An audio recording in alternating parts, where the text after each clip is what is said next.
Well, as you can see, I've captured a pussycat. Actually, he's captured me, of course.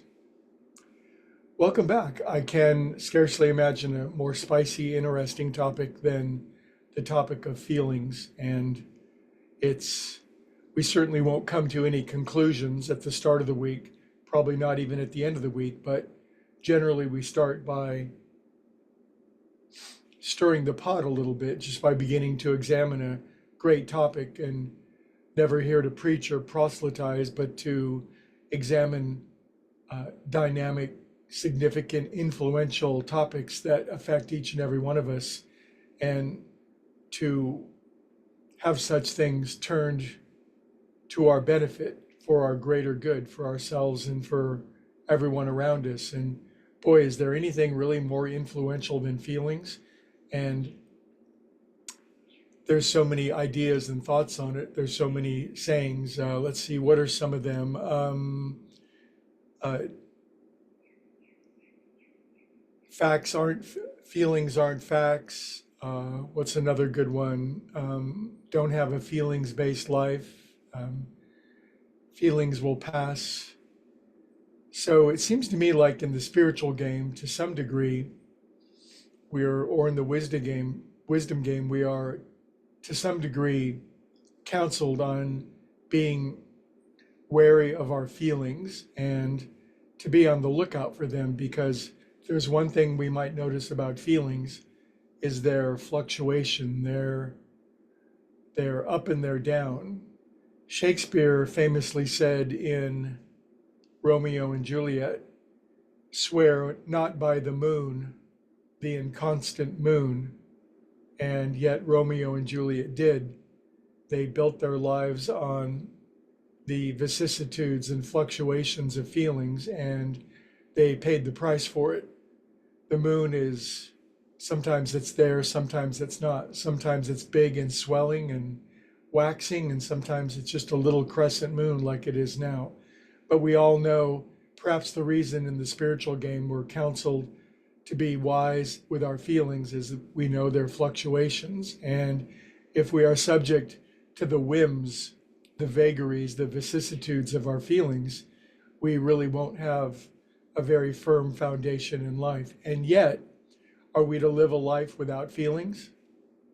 It seems to me like, while faith is certainly a thought, it is every bit as much a feeling. It's simply a feeling that everything's going to be okay, that we are on track, that the best is yet to be, that feeling is a feeling of gratitude. So, wow, what are we to do with these feelings? Are we to kill them off like some spiritual programs recommend, or are we to overly indulge them like some people do? We know how feelings can absolutely destroy people's lives. We know people who are subject to the worst aspect of feelings, the depression, the discouragement, the downcast, all the negative aspect. And yet, don't we love our good feelings? Don't we love our gratitude and our love for others, and all the good feelings that we feel in our body, the feeling of a good meal, the feeling of this cat underneath my hand. So this week we start the topic of feelings, but where I would like to head with this is the topic of being a bhakti yogi. A yogi is a seeker.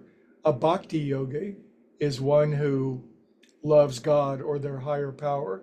And it is said for many that this relationship with a higher power is one of, God intoxication. Yogananda, the great yoga sage, talked about being intoxicated with God. Now we know the danger of intoxicants in the world, and why we might chase them and they might feel good for a while, they will always let us down. But it is said by the great sages and mystics that we can enter into nothing less than a great romantic relationship, a great feeling relationship with the infinite. Martin Buber called it the I-thou relationship. It's the sort of intoxication, it's the sort of feeling that is always upward, it's always expansive, it's always satisfying and fulfilling. It's the one feeling that we can't overdo. That's the important part.